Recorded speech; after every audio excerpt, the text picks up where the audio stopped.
From Hollywood, it's time now for... Johnny Dollar. Paul Kendrick, Johnny, over at Eastern Allied Casualty, remember? Oh, sure, Paul. How are you? Seen any good fights lately? Prize fights, that is? Yeah, the championship bout at the stadium over in Mulville last week. Were you there? No, I had to miss it. But it didn't miss me. Huh? The minute Georgie hit the canvas in that fourth round, it cost me $50. Johnny, do you remember Al Coronado? Are you kidding? I've watched that boy come up from the Golden Gloves. Well, he fought in one of the preliminary bouts. I know. I lost on him, too. $20. Come on over, will you? And I'll tell you why the company may lose $50,000 on it.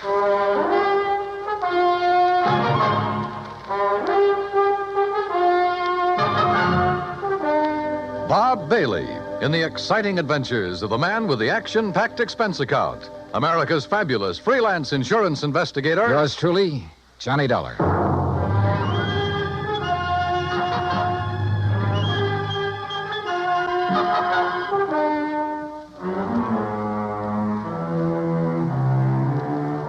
Expense account submitted by Special Investigator Johnny Dollar to Eastern Allied Casualty Insurance Company, 422 Spidal Building, Hartford, Connecticut. Following is an account of expenses incurred during my investigation of the Squared Circle matter. Expense account item 1, $1.10, cab from my apartment to the offices of Eastern Allied. When I got upstairs into his personal cubicle, I found Paul Kendrick pacing the floor. Sit down, Johnny. Have a drink if you want one. No, thanks. Hey, looks like you're the one who could use a drink. What are you worried about? Don't tell me you've been hitting the company till for big money to bet on the fights. Johnny, I'm worried about murder. Listen. I'm all ears. How long since you've seen Al Coronado fight? Oh, 6 months, a year, maybe. But before that, when he was working all the local arenas, you and I were present every time he put on the gloves. So? We knew him when he had reflexes quick enough to... Well, do you remember how he'd show off by picking a fly or mosquito out of the air, grabbing it between his fingers without even hurting it? Yeah, sure. He was no mental giant, not by a long shot, but he had the fastest eyes and hands I ever saw in a man. Right. But something has happened to him, something very wrong, and I think I know what it is.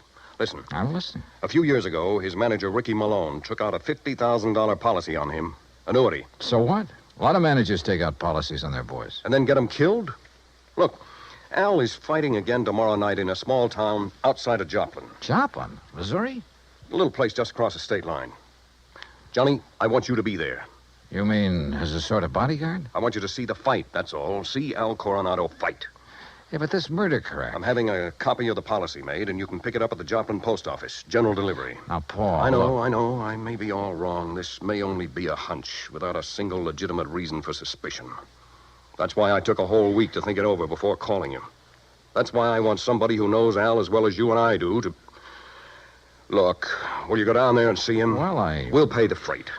Pad your expense account, anything you like. Oh, now that's an attractive But do offer. it, Johnny. Will you?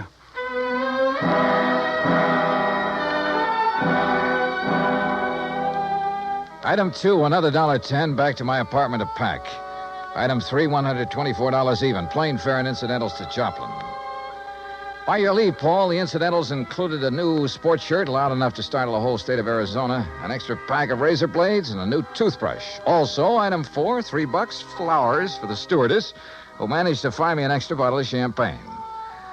I arrived at Joplin shortly before noon, and after checking into a hotel, found that by some miracle, a copy of Al's policy was waiting for me at the post office. A quick glance at it brings up item 5, $4.25 phone call. What do you mean, holding out on you? I thought you said Ricky Malone took out the policy. He did, and pays all the premiums. But the beneficiary named is Frankie Fortina. Now, who's he? I don't know yet. Well, his address is in New York City. You better look him up, will you? I've been trying to. But the last time Fortina was at the address on the policy, it was a racetrack bookie joint. Oh, so that's why you're worried. That's one reason. Well, if you learn anything about him, let me know, will you? I'm staying at the Beverly Arms. Okay, Johnny. Johnny. Yeah? Call me again, will you? After the fight tonight. Sure.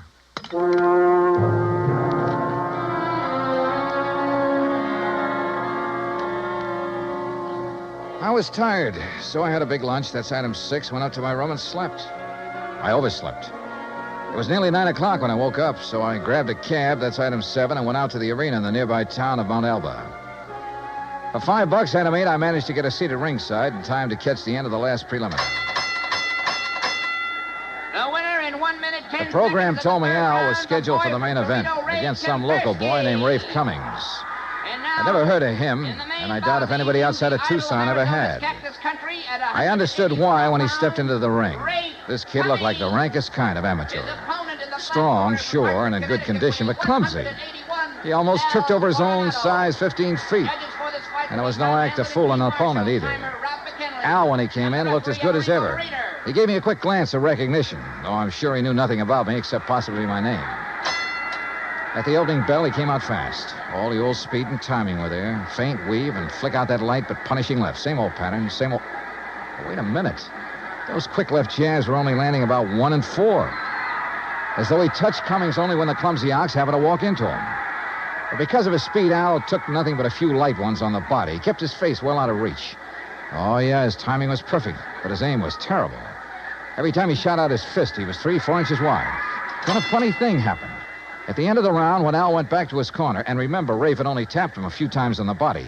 When he went back to his corner and started to sit down, he almost missed the stool. Would have if one of the seconds hadn't aimed it under him. Funny. The second round got underway the same as the first. Al was all speed, dodging, weaving, keeping his face out of the way. But again, he wasn't hitting his mark. And then it happened. He missed Cummings wide, then practically ran into his glove, catching it hard in the cheek, and down he went. Why, there wasn't enough steam behind Cummings' glove to hurt him. But Al took the count. He'd been hurt by that tap on the face. Then another thing. The second he was counted out, his handlers practically hauled him out of the ring and back to his dressing room. And believe me, Al looked terrible. His eyes had a strange, almost far-away look. As though that little smack had knocked his brains loose. My seat was on the far side of the ring, but I elbowed my way through the crowd and back to the row of dressing rooms in a hallway built on one end of the building. Al Coronado. I told you on the way up the aisle, Doc. Huh? We don't need you. The boy's all right. Go on, Doc. Beat it. You hear me, Doc? Listen, this is Johnny Dollar. Huh? Old fan of Al's from Hartford. I want to see him. Some other time. No, now, right away. Come on, open up. I said some other time. Don't you understand? We're pulling out of this, Berg, and we ain't got time to stand around and talk. Now, look, buddy. Malone's the name. I'm Al's manager. See, and when I say get out, I mean vamoose. Al, are you okay, boy? This is Johnny Dollar. Oh, no, you don't. Brother, that's what you're wrong. Hey, Al. Al. Good Lord, Al, what's the matter with you? Hello, Johnny. Hey, Al, look at me. No, I mean straight at me. Here. Al. I'm all right, Johnny. You're in bad shape. You should never have fought tonight. Oh, that's all right. Where are your seconds, your trainer? Ricky, he don't let nobody in after fight. Look, Al, can you get up off that table, stand up and walk? Oh, sure, Johnny. Then come on. I'm taking you out of here to No, a doctor. Johnny. Easy, Al. No, look behind Al, you, Rick. please, He's come on. up. He's good. You bet I am, Dollar.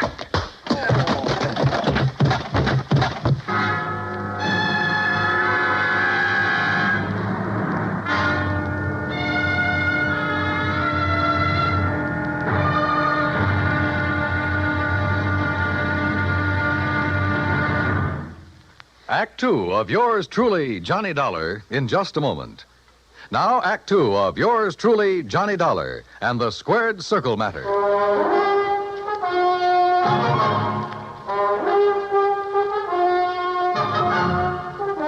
When I came to, the dressing room was dark and quiet. After carefully falling off the table where they'd left me, I groped my way to the light switch, stumbling incidentally over the remains of the chair Ricky Malone had used on me. It was well after midnight, so I left by the dressing room window. The second I reached my hotel room, I put through a long-distance call, hoping Paul Kendrick would be in bed. He was. Yeah. Hello? Johnny Dollar. And, Paul, you're right. It'll be murder unless I can stop it. Huh? Hey, you awake? Oh, you mean Al Coronado. What's happened, Johnny? Plenty. And listen, that boy is more than punch-drunk. He's had a brain injury of some kind. I'll bet on it. That's what I was afraid The of. tap on the face that knocked him out tonight wasn't enough to hurt a kitten.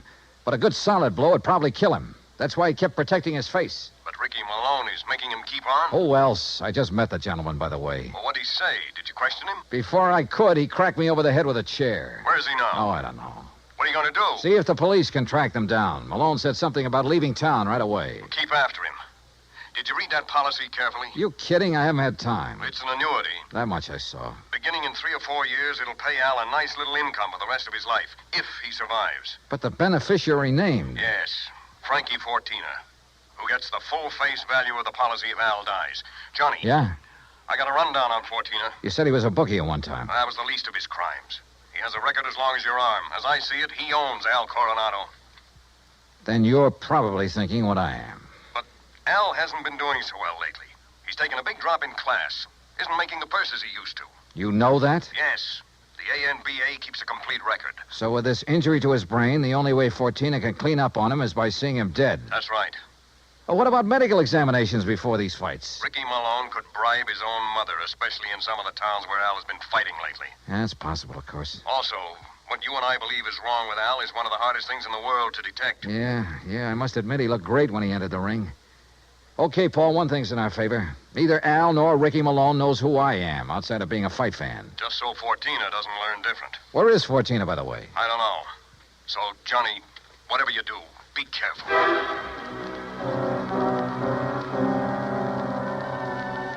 Expense account item 9, $370 for a couple of phone calls, some breakfast, and a taxi to police headquarters. I'll say this for the Joplin police. When they go into action, they really get things done. Within less than 2 hours, Sergeant Danny Ruskin dug up all the information I wanted. Well, that ties in with what Conroy found out at the airport. No, that does it, Herm. Thanks very much. Something? And I think it gives us the whole story, Johnny. Al and his manager, Ricky Malone, checked out of their hotel, the Rayberry, at 1 o'clock this morning. Just the two of them? Right. There was no third party by the name of Fortina or anything else, just the two of them. They caught the 140 plane for Oklahoma City. Oh? And there they bought tickets routing them to Monterey, Mexico. Mexico? How soon can I get a plane? You going down there, huh? I told you, I gotta save that guy's life. All right, look, in Monterey, look up Sergeant Romelia Garcia, Main Homicide Division. You mention my name, he'll give you anything you want. Good. Now, what about that plane?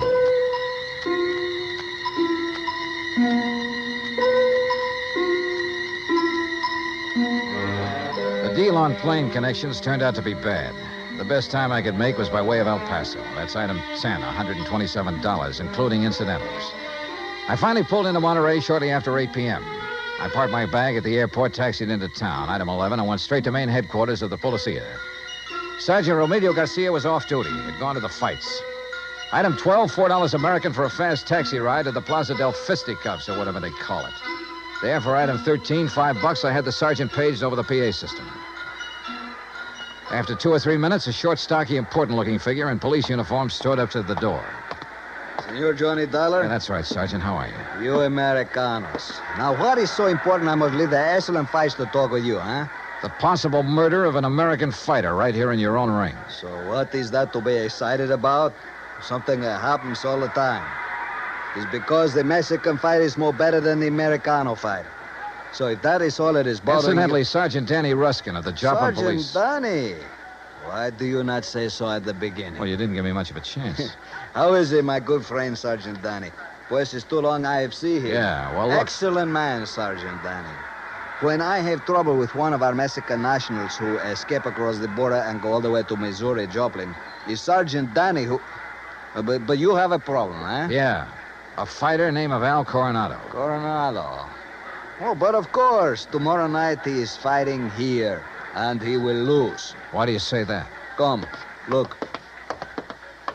Here on the, what you call, a billboard, a picture of the man he is to fight. So, El Toro Negro. That sounds more like the name of a bull than a... Holy... See, big man, is he not? Is this picture real? 240 pounds, senor.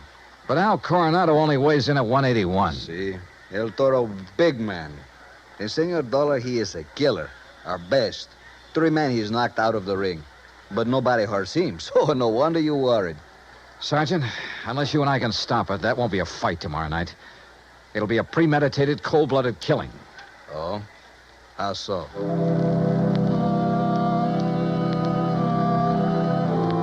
I showed Garcia my credentials, then told him what I knew and what I suspected. But until we have proof of this, senor, to start what you call an international situation, you are not now in your own country, you know. Still, he agreed to cooperate. First thing, of course, was to locate Al and his manager. In this city of nearly 200,000, that could be pretty rough. but he said he'd try. He drove me by the airport to pick up my bag, then to a hotel. And there, as the bellhop unlocked the door of my room, I got a real break. The next door down the hall opened. Hey, kid, how'd you like to bring me up a glass of warm milk, huh? Al Coronado. Huh? Oh, hi. Here, boy. Just put in my bags inside and leave the door open. Gracias, senor. Hey, Al, are you alone? Oh, sure. Hey, you're Johnny, ain't you? Yeah, that's right, Johnny, and I want to talk to you. I used to see your rig side all the time up in Hartford, huh? You saw me in Joplin, too. Only you don't remember. Where's Ricky Malone, your manager? Oh, he said he had to go meet somebody. He's always going out. Look, Al, I'm an insurance investigator. Oh? Oh, I got some insurance. Yeah. One more fight and somebody's going to collect it. Ah, no, Johnny, that's my retiring money. The only one who'll retire on it is Frankie Fortina. Hey, Frankie, he's my owner. You know him? Hey, who takes all the aspirin around here? Me. I get a lot of headaches all the time. Maybe that's why I ain't been hitting so good lately. Yeah. Here, catch this bottle. Hey, now... now look what you did. No, Al, you look what you did.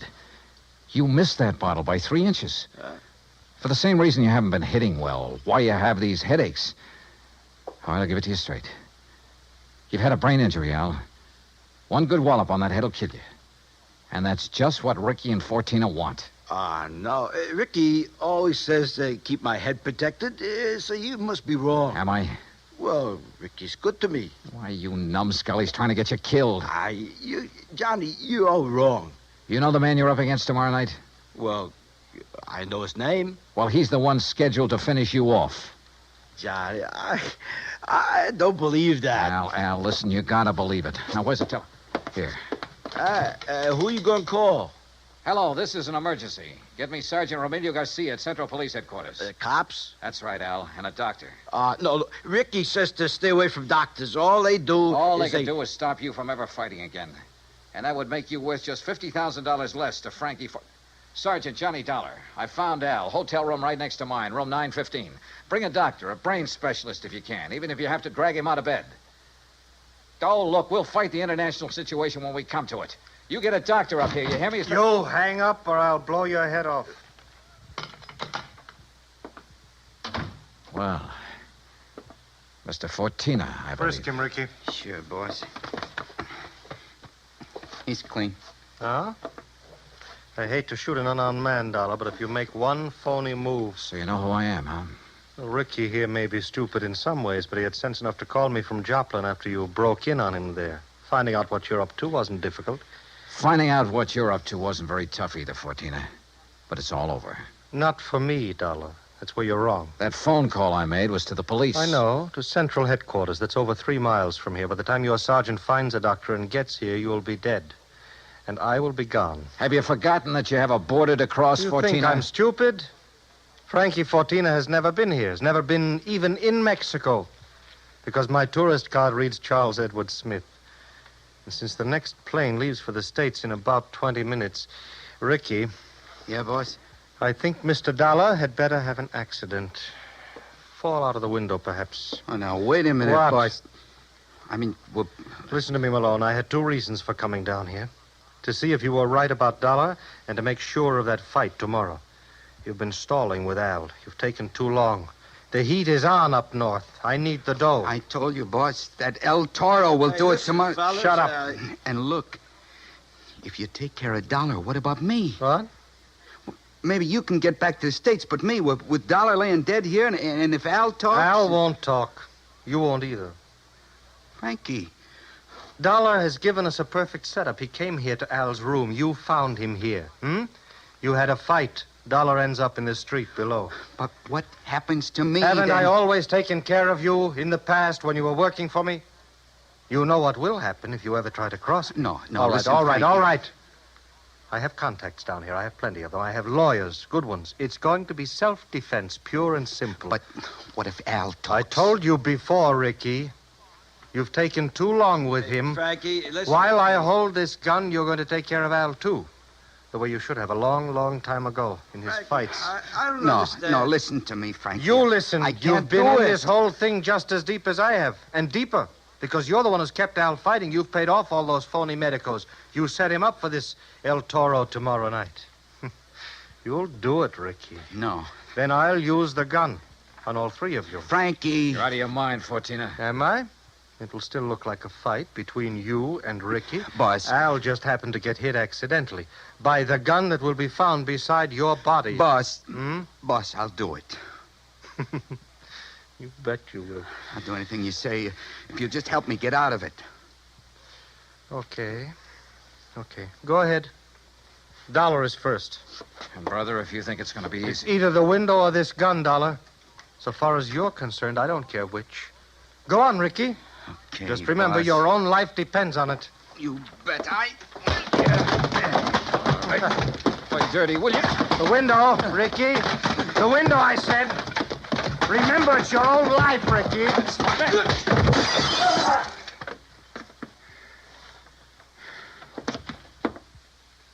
All right, Fortina. So you have got a gun? Al. Yeah, Johnny, I hit him. Well, I'll be. Si, Senor Dollar, with one very fine, clean left hook. While Fortino was watching you and the unfortunate Ricky. Yeah. You got here a little late, Garcia. You see, but tell me, Senor, what makes you think this Al Coronado has lost his punch? Expense account item 13, $100. Legal expense, mainly a deposition for a lawyer to take to court. Just how Garcia got me out of having to stay in Monterey for a hearing, I will never know, but he did. As for Al Coronado, I suggest the company make some adjustment in his policy that'll permit paying his annuities immediately. And why not? The company should have investigated more thoroughly before issuing this policy anyway. And if it doesn't show a little heart, well, I'm sure it will. Item 14, $224.50, hotel and incidentals and transportation back to Hartford. Expense account total, $491.20. Yours truly, Johnny Dollar.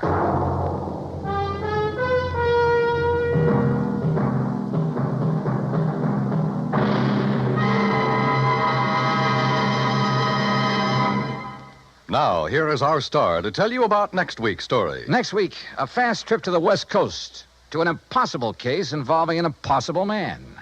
Join us, won't you? Yours truly, Johnny Dollar.